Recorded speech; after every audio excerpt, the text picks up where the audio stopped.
Lord. Praise the Lord. Praise the Lord. Hallelujah. Hallelujah. Hallelujah. Praise the Lord. Praise the Lord. Good evening. Good evening, everybody. Welcome to the voice of Christ. క్రీస్తుని స్వరానికి స్వాగతం సుస్వాగతం. దైవజనమా, క్రీస్తుని సంగమా, యేసుని అపారమైన ప్రియబిడ్డలారా, దేవుని సన్నిధిలో ముందుగా ప్రభుని యొద్దకు స్తుతిస్తూ ఆరాధిస్తూ ప్రార్థించడం. సర్వశక్తి గల పితైన సర్వేశ్వర, కృపకు ఉంటైన దేవా, ఆత్మీయ తండ్రి, ఆలోచనకర్త, ఆది సంపూర్ణుడు, ఆదియు నీవే, అంతము నీవే, జీవము నీవే, మరణము నీవే, మహోన్నతుడు నీవే తండ్రి. కృపకు ఉంటైన దేవా, ఇదిగో తండ్రి, సంధ్యా సమయంలో ప్రభా, మా తల నుండి అరికాల వరకు ప్రభా తండ్రి, నీ సన్నిధిలో మమ్మల్ని మేము సమర్పించుకున్నాం తండ్రి. సామెతల గ్రంథము 16వ అధ్యాయము 1, 2, 3 వచనాల ప్రకారం మమ్మల్ని మీ సన్నిధిలో నడిపించండి ప్రభా. అయ్యా, ఇదిగో తండ్రి, మా జీవిత కాలం అంతా మేము ఎలా జీవించినను నీ సన్నిధిలో నీ బిడ్డగా జీవించాలని తలంపు మాలో కలిగించండి తండ్రి. మాలో ఉన్న సమస్తమును సర్వమును ప్రభువా నీవే సరిదిద్దగలవు తండ్రి. ఎలనగా మమ్మల్ని పుట్టించిన వాడవు నీవే, చివరికి మనల్ని పరలోకం తీసుకువెళ్ళే వాడు కూడా నీవే. మా జీవిత ప్రయాణంలో మా అనుదినము నిమిషం మాతో ఉండి మమ్మల్ని నడిపిస్తున్న దేవా, ఇదిగో తండ్రి, ఈ కరోనా వైరస్ని పూర్తిగా మా మధ్య నుంచి తీసివేయమని ప్రభా. హైదరాబాద్ రెడ్ జోన్లో ఉందనుకున్నారు ప్రభా, డేంజర్ జోన్లో ఉందన్నారు తండ్రి. ఎవరికైనా కరోనా వైరస్ రావచ్చిన హెచ్చరికలు జారీ చేశారు తండ్రి. ప్రభా, నీ నామమును స్తుతించి ఆరాధించే బిడ్డల వరకు వాళ్ళ గుడారాల వైపు కూడా ఏ కీడును ఏ ఆపత్తి రాదని కీర్తన 91 పలుకుతుంది ప్రభా. మమ్మల్ని సంరక్షిస్తూ, మమ్మల్ని మీ సన్నిధిలో నడిపిస్తూ, మీ సత్యాన్ని నేర్పిస్తూ, మీ సత్యంలో జీవిస్తూ, నీ పరిశుద్ధ గల సమాధాన రాజ్యంలో నీ స్వరాన్ని వినే గొర్రెపిల్లలుగా మమ్మల్ని మార్చుమని మా నాథుడైన యేసుని అతి పరిశుద్ధ నామంలో ప్రార్థిస్తున్నాము తండ్రి. ఆమేన్, ఆమేన్, ఆమేన్. పరలోకమందున్న మా యొక్క తండ్రి, మీ నామం పూజింపబడిన గాక, మీ రాజ్యం వచ్చును గాక, మీ చిత్తం పరలోకం నెరవేరినట్టు భూలోకం నెరవేరును గాక. నాటికి కావాల్సిన అన్నము మాకు నేటికి ఇవ్వండి, మాదరపబడిన వారిని మేము మన్నించినట్టు మీరును మన్నించండి, శోధన ప్రవేశింపక కీడు రక్షించండి. ఆమేన్. Praise the lord. Praise the lord. దైవ జనమా, క్రీస్తుని సంగమా, యేసుని జీవగల నామంలో జీవిస్తున్న నా ప్రియ సహోదరి సహోదరులారా, దేవుని మాటకు మానవులు కట్టుబడి ఉండాలి. దేవుని మాటను మానవుడు వినగలగాలి. దేవుని స్వరానికి నీ హృదయం, నీ జ్ఞానం, నీ శరీరం అంకితమై ఉండాలి. ఇది జరగని నాడు, ఇది చేయని నాడు, దేవుని స్వరానికి నువ్వు లోబడి జీవించని నాడు ప్రభు నిన్ను ఏమాత్రము ఏ విపత్తు నుండి కూడా నిన్ను కాపాడచాడు. అదే మనం ధ్యానించబోతున్నాం. యోహాను సువార్త 10వ అధ్యాయము 7వ వచనం నుంచి. Reading the gospel from the book of John's Gospel, chapter 10, verses 7 onwards.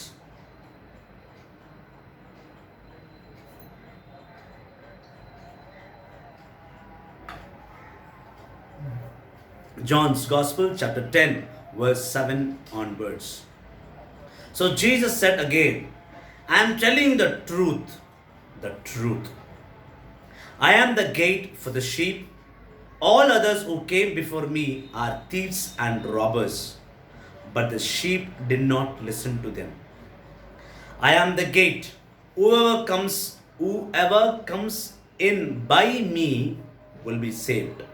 He will come in and go out and find pasture. The thief comes only in order to steal, kill, and destroy. I have come in order that you might have life, the life and all its fullness. Life cannot be incomplete. Amen. I am the good shepherd who is willing to die for a sheep. When the hired man who is not a shepherd and does not own the sheep sees a wolf coming, he leaves the sheep and runs away. So the wolf snatches the sheep and snatches them. The hired man runs away because he is only a hired man and does not care about the sheep. I am the good shepherd, as the Father knows me, and I know the Father. In the same way, I know my sheep and they know me, and I am willing to die for them. There are other sheep which belongs to me that are not in this sheepfold. I must bring them too. They will listen to my voice. They will listen to my voice, and they will become one flock with one shepherd. The Father loves me because I am willing to give up my life in order that I may receive it back again. No one takes my life away from me. I give it up on my own free will. I have the right to give it up, and I have the right to take it back. That is what my Father has commanded me to do. This is the word of the Lord. All glory to the Lord. ఇది క్రీస్తుని సువిశేషము, ఇది క్రీస్తుని వాక్కు. దేవా నీకు ఎనలేని స్తుతులు, ఘనతలు, మహిమలు, ఆరాధనలు చెల్లింపబడునుగాక. దైవ జనమ, దేవుడు మన ప్రభువు యేసుక్రీస్తు స్వయముగా తన మాటలతో, తన బిడ్డలతో, తన సేవకులతో మాట్లాడుతున్నప్పుడు ఆయన అంటున్నాడు, నేను సత్యము మాత్రమే మాట్లాడుతున్నాను. సత్యం మాత్రమే ప్రభు మాట్లాడగలడు. ఆ సత్యం ఏమనగా తను అంటున్నాడు, ఈ గొర్రెల మందకు ద్వారాన్ని నేనే, నా నుండే ఈ గొర్రెల మందలు వెళ్ళాలి. ఇప్పుడు ఈ గొర్రెల మందలందరూ ఎవరు? ఈ గొర్రెల మందలంతా నువ్వు, నేను. ప్రభు ద్వారము is the arc of the covenant. Jesus is the ark of the covenant, where we move from him, we come in him, and we go out with the help of him. ఆయన సహాయముతోనే ఈ లోకానికి రాగలము. ఆయన సహాయముతోనే ఈ లోకం నుంచి మనం బయటికి వెళ్ళగలము. యేసు క్రీస్తుమే ద్వారము. అందుకే అంటున్నాడు, ఇంతకుముందు చాలామంది వచ్చారు, చాలామంది నేను ఇది చేస్తాను, అది చేస్తాను, దొంగ ప్రవక్తలు వచ్చారు. వాళ్ళందరూ కూడా దొంగలు. వాళ్ళు వచ్చారు కానీ ఎవరిని కూడా కాపాడలేరు. కానీ నేను కాపాడుతాను. ఎందుకంటే నేను వాళ్ళకు స్వచ్ఛమైన గడ్డిని ఇవ్వబోతున్నాను. గడ్డి అంటే జీవం, స్వచ్ఛమైన pasture. The true pasture is the life of God. అదే దేవుడు ఏమంటున్నాడు, నేను జీవితం ఇవ్వడానికి వచ్చాను. అది కూడా అలా ఇలా జీవితం కాదు, పూర్తి జీవితం, ఆ fullness of life, complete life ఇవ్వడానికి వచ్చాను. ఆదా అదురా కాదు, సగం సగం జీవితం ఇవ్వడానికి నేను రాలేదు, పూర్తి జీవం ఇవ్వడానికి వచ్చాను. అందుకే మనం యోహాను సువార్త, ఇదే యేసుక్రీస్తు పలుకుతున్న ఇంకో మాట, యోహాను సువార్త 17:3 ఆయన అంటున్నాడు, నీవు కనుక స్వచ్ఛమైన జీవితం, ఇటర్నల్ లైఫ్, ఫుల్ లైఫ్ నీకు కావాలి అంటే నువ్వు ముందు నా ప్రభువుని యెహోవాని తెలుసుకోవాలి, ఆయన నుంచి వచ్చింది నన్ను తెలుసుకోవాలి. ఆయన 17లో చెప్పాల్సిన మాట 10వ అధ్యాయంలో ముందే చెప్పేశాడు. ఆయన చెప్తున్నాడు, నేను ఒక మంచి కాపరిని, నేను నా గొర్రెల గురించి ప్రాణం ఇవ్వగలను. ఇంతకుముందు వచ్చిన ఎవరు కూడా ప్రాణం ఇవ్వలేదు. యేసుక్రీస్తు ప్రాణాలు ఇస్తానంటున్నాడు. ఆయన తెలుసు ఈ గొర్రెల మందలో ఈ గొర్రెల గురించి తన ప్రాణాలని అర్పించగలడు అని. అదేవిధంగానే ఇంకో మాట ఏమన్నాడంటే, ఒకవేళ ఒక వ్యక్తిని నేను చూసుకొని ఆ వ్యక్తిని కొన్ని సొమ్మునిచ్చి ఒక గొర్రె కాపరిని నేను తెచ్చుకొని నా గొర్రెల్ని కాపమని చెప్తే వాడు ఇంకా సరిగా కాపలేడు. ఎందుకంటే వాడు అడవిలో ఆ గొర్రెల్ని కాపుతున్నప్పుడు, ఆ గొర్రెల్ని చూసుకుంటున్నప్పుడు సడన్గా అక్కడే ఒక ఉల్ఫ్ వస్తే, ఏదైనా ఒక జంతువు వస్తే, ఒక నక్క, ఉల్ఫ్ అంటే నక్క అని అనవచ్చు, ఒక నక్క వచ్చేస్తే ఆ నక్క భయానికి ఆ గొర్రెల మందల్ని కాపేవాడు, ఇది నా గొర్రెలు కాదు, నేను జీతం తీసుకొని ఈ గొర్రెల గురించి పని చేస్తున్నా, ఇది నా సొత్తు కాదు అని వాడు భయపడిపోయి ముందు పారిపోతాడు. వాడు దాన్ని వాడు గొర్రెలు కాదు కదా, వాడి సొంతం కాదు కదా, వాడి సొంత గొర్రెలు అయితే ఆ గొర్రెల్ని కాపాడడానికి వాడు ఆ నక్కతో గొడవపడి లేదా నక్కను తరిమే ప్రయత్నం చేస్తాడు, తన గొర్రెల్ని కాపాడుకోవడానికి. ఒక వ్యక్తిని కొంచెం జీతం ఇచ్చి నా గొర్రెల్ని కాయమనంటే వాడు ఇది నాది కాదు అని అనుకునే ఉంటాడు, వాడు పాయింట్ ఆఫ్ వ్యూ అంతే ఉంటుంది. కానీ ప్రభు అంటున్నాడు, ఇక్కడ ఉన్న ప్రతి మానవుడు, ప్రతి గొర్రె పిల్ల నా సొంతం, నేను వెనుకాడను, ప్రాణాలు ఇవ్వడానిగా వచ్చేస్తాను. అంటే దేవుడు దయ్యాన్ని అనగా సాతాన్ని ఒక వుల్ఫ్తో, ఒక నక్కతో పోలుస్తున్నాడు. ఆ నక్క వచ్చి గొర్రెల్ని తిందామని అనుకున్నా, ఆ నక్క వచ్చి గొర్రెల మందను చెల్లా చెదురు అనుకుంటే కూడా నేను నిలబడతాను, నేను నిలబడి కాపాడగలను, కాపాడుతాను. అదే పని చేశాడు ఆయన.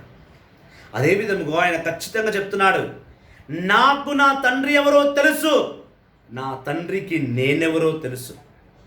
I know the father in the same way I know my sheep. నేను నా తండ్రిని తెలుసుకున్నాను కాబట్టి నా తండ్రి సృష్టించిన ఈ మానవులు ఎటువంటి వారో నాకు తెలుసు. నా తండ్రిని ఎరిగిన వాడును, నా తండ్రి రూపంలో ఉన్న ఈ మానవులు ఎవరో నేను తెలుసుకోలేనా? అందుకే మనం చూస్తున్నాం జెనసిస్ చాప్టర్ 1:27, ఆదికాండం 1:27 మానవుడు దేవుని ప్రతిరూపంలో ఉన్నాడు. దేవుడనే యెహోవా ఆయన రూపంలో మానవుడు ఉన్నాడు. యేసుక్రీస్తు తన తండ్రి ఎవరో తెలుసుకున్నాడు కాబట్టి, ఆయన రూపంలో ఉన్న ఈ మానవులు ఎటువంటి వారో ఆయనకు తెలియదా? ఆయనకు తెలుసు. అందుకే అంటున్నాడు, ఈ మానవులు నా తండ్రి రూపంలో ఉన్నారు అంటే నా తండ్రితో సరి సమానము. వీళ్ళు గొర్రె పిల్లలు, వీళ్ళకి ఏమీ తెలియదు. ఎందుకంటే ఇజ్రాయేలు ప్రజలు దేవుని వాక్యానికి తల వంచలేదు. బాగా ధ్యానించి చూస్తే నిర్గమకాండంలో అతి పెద్ద సత్యం ఒకటి జరిగింది. ఆ సత్యం ఏమనగా, నిర్గమకాండం ఎక్సోడస్ చాప్టర్ 32 అధ్యాయములో 7వ వచనంలో చూసినట్టయితే, ఎప్పుడైతే మోషే సినాయి పర్వతం మీదకి వెళ్ళి 10 ఆజ్ఞలు తీసుకోవడానికి వెళ్ళాడో, జోషువతో వెళ్ళాడో, కింద ఆరోన్ని చెప్పి వెళ్ళాడు, ఆరోన్ ఈ ఇజ్రాయేలు ప్రజల్ని కాపు కాస్తూ ఉండు, వెళ్ళి చూస్తూ ఉండు, నేను తండ్రి దగ్గరికి వెళ్ళి 10 ఆజ్ఞలు తీసుకొస్తా. ఇంతలోనే ఘోరం జరిగిపోయింది. కింద ఉన్న 6 లక్షల ఇజ్రాయేల్ జనం విగ్రహాన్ని తయారు చేసి, బంగారు విగ్రహాన్ని తయారు చేసి, ఈ విగ్రహమే దేవుని ఆరాధించడం మొదలుపెట్టారు. ఇది చూసిన దేవుడికి ఆగ్రహం వచ్చింది.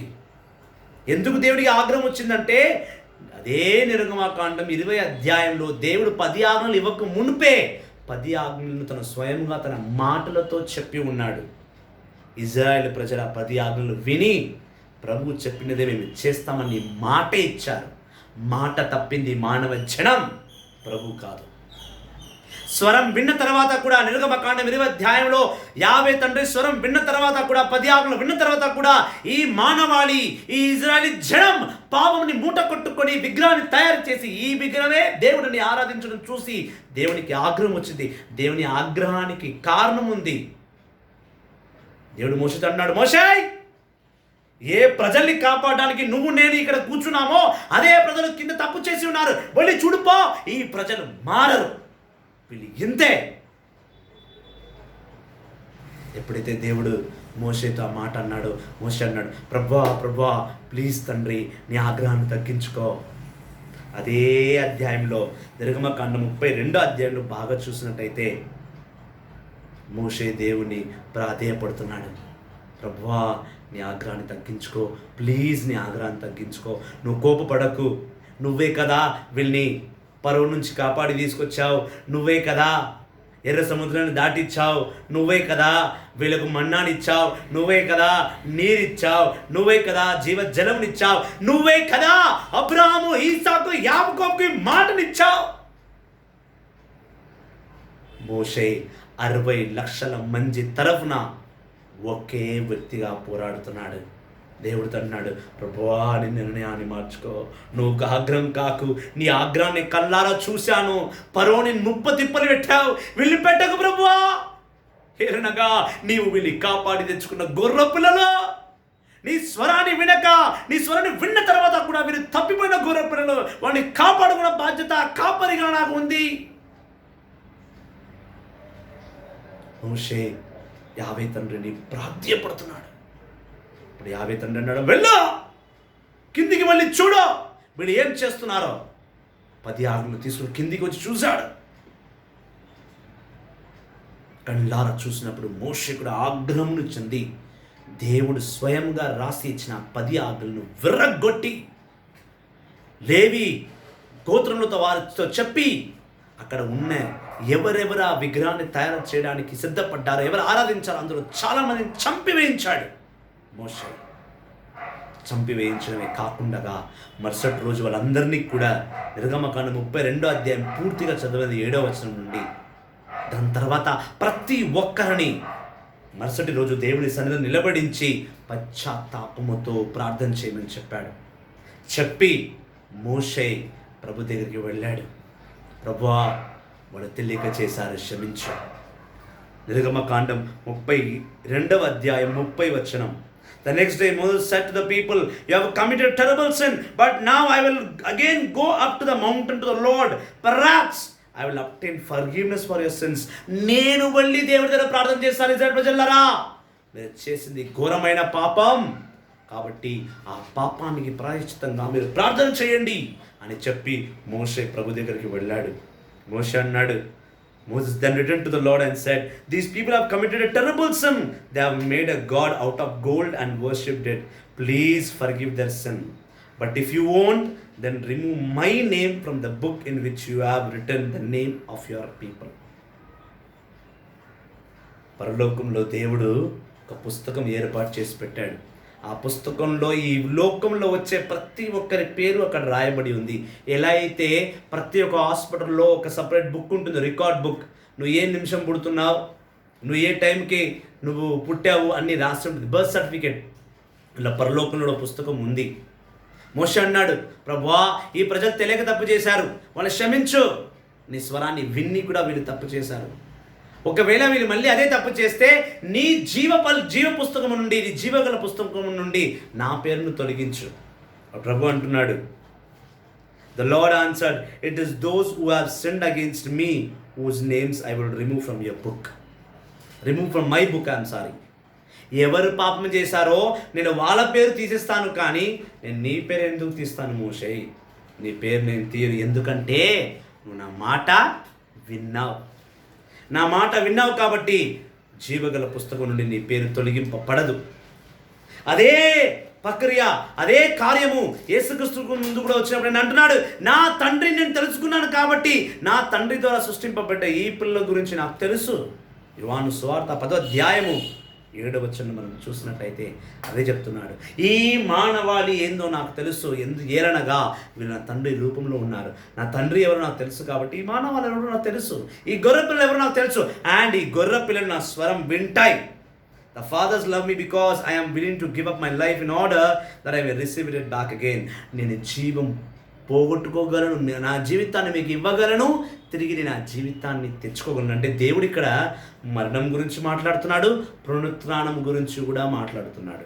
నేను నా జీవాన్ని ఈ గొర్రె పిల్ల గురించి ఇవ్వగలను, తిరిగి తెచ్చుకోగలను. యేసుక్రీస్తే స్వయంగా మాట అంటున్నాడు, no one takes my life away from me, I give it upon my own free will. నేను నా ప్రాణాన్ని నా సొంతంగా ఇస్తున్నాను, కానీ నా గొర్రె పిల్లలకి ఇక్కడ ఎవరు బలవంతము లేదు, ఎవరు నన్ను బలవంతం పెట్టి ఇవ్వలేదు. నా జీవం ఇవ్వడానికి నా సొంతం, నా ఇష్టం నేను ఇస్తున్నాను. దైవజనులారా, దేవుడు అదే అంటున్నాడు, I have the right to give up and I have the right to take it back. That is what my father has commanded me to do. నా తండ్రి చెప్పాడు నాకు, ఈ గొర్రె పిల్లల గురించి నీ జీవం ఇచ్చేయి, ఎందుకంటే ఈ గొర్రెలు నా స్వరాన్ని వింటాయి. ఈనాడు కూడా ఈ లోకంలో అసంతృప్తి ఉంది, అన్సాటిస్ఫైడ్ అసంతృప్తి ఉంది మనుషుల్లో. అంటే వాళ్ళు ఎక్కడో దేవుని స్వరాన్ని వినలేదు కాబట్టి వాళ్ళు వినాలి. దేవుని స్వరాన్ని విన్నవాడు ఆ మాటను పాటిస్తాడు. వినడం వేరు, పాటించడం వేరు. Listening to the voice of God is different. Obeying the voice of God is different. Some people listen with one ear and leave with another ear. But some people are strong in God. They listen with 2 ears and follow with one heart. కొంచెమంది చాలా గట్టి వాళ్ళు ఉంటారు, దేవుని సన్నిధిలో 2 చెవులతో వింటారు, 1 హృదయంతో దేవునికి అర్పణగా ఉంటారు. ఎందుకు ఈ రోజు ఈ వాక్యం దేవుడు మనకి ఇచ్చాడు అంటే, ప్రతి మానవుడు దేవుని సన్నిధిలో ఒక గొర్రెపిల్ల లాంటి వాడు, స్వచ్ఛమైన వాడు. గొర్రెపిల్లకు పాపం ఏంటో తెలియదు, అది ఎక్కడ వెళ్తుందో దానికి తెలియదు, దాన్ని నడిపించేవాడు కావాలి. అది తప్పుదోవలో వెళ్తుంటే కాపరి దాన్ని కొడతాడు, దాని వీప్ మీద దాని వెనుక భాగం మీద కొట్టినప్పుడు అది సరిగ్గా నడవడం మొదలు పెడుతుంది. గొర్రెపిల్ల ఎప్పుడు కూడా సరిగ్గా నడవలేదు, అది అక్కడిక్కడ పరిగెత్తుంటుంది. కాపరియే దాన్ని కరెక్ట్గా తీసుకువెళ్ళాలి. గొర్రెపిల్ల సత్యతనానికి మారు పేరు. మానవుల సత్యమైన వాళ్ళే అని ప్రభు అన్నాడు. ఎందుకని ఇంకా కూడా మనం ఎన్ని పాపాలు చేసిన తర్వాత కూడా మనం సత్యమైన వారే అని అంటున్నాడు. ఎందుకంటే మనం ఆయన రూపంలో ఉన్నాం. దేవుడు కలుషితం కానప్పుడు మనం కూడా కలుషితం కాజాలము. పాపం శరీరానికే కానీ ఆత్మకు కాదు. అందుకే కొలెషన్లకు రాసిన లేక 3వ అధ్యాయం 3వ వచనం అంటుంది, శరీరం వేరు ఆత్మ వేరు. శరీరము గురించి నువ్వు ఆలోచిస్తే నువ్వు నశించిపోతావు, ఆత్మ గురించి ఆలోచిస్తే నువ్వు జీవమును పొందుకుంటావు. దైవజనమా, క్రీస్తుని సంగమా, యేసుని ప్రియ బిడ్డలారా, ఈ విపక్తి సమయంలో అయినా ప్రభుని స్వరానికి నువ్వు చెవి ఒగ్గు. ఆ విన్న స్వరాన్ని నువ్వు పాటించు. ఇదే దేవుడిస్తున్న సందేశం ఈరోజు ప్రతి మానవుడికి. కానీ మానవులు వినరు. ఎందుకంటే వాళ్ళు సాతాను వల్ల ఉన్నారు. ఒక్కొక్కరిగా వాళ్ళు తీసుకురావాలి. అది ప్రభుని లక్ష్యము. అందుకే ఆమోసు 3:7 ఆయన అంటున్నాడు, నేను నా ప్రణాళిక ఏదైనా సరే నా సేవకులకు, నా ప్రవక్తలకు, నా బోధకులకు చెప్పకుండా నేను ఏది చెయ్యను. ఎందుకంటే బోధకులు ప్రభుని సత్యమైన సారథిలు. వాళ్ళని ప్రభుని సన్నిధానాన్ని నడిపించువారు. తప్పిపోయిన గొర్రెపిల్లను తెచ్చువారు. తప్పిపోయిన గొర్రెపిల్లను ప్రభులో నడిపించువారు. ప్రతి దినం, ప్రతి వాక్కు, ప్రతి వచనం నీకు ఒక హెచ్చరిక, నీకు ఒక కనివిప్పు. It's a warning to you. Every word of God is a warning. Every word of God is an eye opener to you, so that you can open your spiritual eyes and see the Lord who is guiding you, the Lord who is making you to walk in his right path. So listen to the voice of Christ. అందుకే ఈ పేరును నాకు దేవుడు ఇచ్చినప్పుడు బహు గొప్పగా ఆయన దినమందు ఉపవాస ప్రార్థనలో శుక్రవారం నాడు అన్నాడు, క్రీస్తుని స్వరం. ఈ యొక్క పేరు మీద ప్రతి వాక్యాన్ని నువ్వు ప్రకటించు. అందుకే నా వీడియోస్కి వాయిస్ ఆఫ్ క్రైస్ట్ ఉంటుంది, నా ఆర్టికల్స్కి ఒకటే వర్డ్ వాయిస్ ఆఫ్ క్రైస్ట్, అది ఒకటే ఉంటుంది, మార్చను ఎక్కడ. ప్రభుని స్వరాన్ని ప్రజలు విని తీరాలి. అది విన్ననాడే ప్రజలు సమాధానగల జీవితం, సమాధానగల మరణం పొందుతారు. దేవుని స్వరానికి తలవగ్గిన వాడే స్వచ్ఛమైన క్రైస్తవుడు. ఆయన వాక్కుకు, ఆయన మాటకు, ఆయన సత్యాలకు, ఆయన నిబంధనలకు తలవగ్గిన వాడే ప్రభుని స్వచ్ఛమైన సేవకుడు, ప్రభుని స్వచ్ఛమైన బిడ్డ. ఆయన ఆత్మ లేనిదే నువ్వు ఆయన బిడ్డను పిలవజాలవు ప్రియ సహోదరి, ప్రియ సహోదరుడా. కాబట్టి దేవుని వాక్యాన్ని ధ్యానించు, దేవుని స్వరాన్ని నువ్వు విను. క్రీస్తుని స్వరంలో నువ్వు జీవించడం మొదలుపెట్టు. ఆ వాక్కును, ఆయన స్వరాన్ని నువ్వు వెంబడించిన నాడే ప్రభుని సన్నిధిలో జీవించగలవు. Praise the lord. దేవుని వాక్కును, క్రీస్తుని స్వరాన్ని నిత్యము నిరంతరము వీక్షిస్తూ, ఆయన వాక్కును వింటూ ఆయన సన్నిధిలో జీవింతురు కాక. ఆమేన్. వాక్యాన్ని వినండి, వాక్యాన్ని షేర్ చేయండి. క్రీస్తుని స్వరాన్ని విరిగిన ప్రతి హృదయానికి, విరిగిన లోకానికి అందించండి. Praise the lord. Thank you very much. God bless you all. Praise the Lord.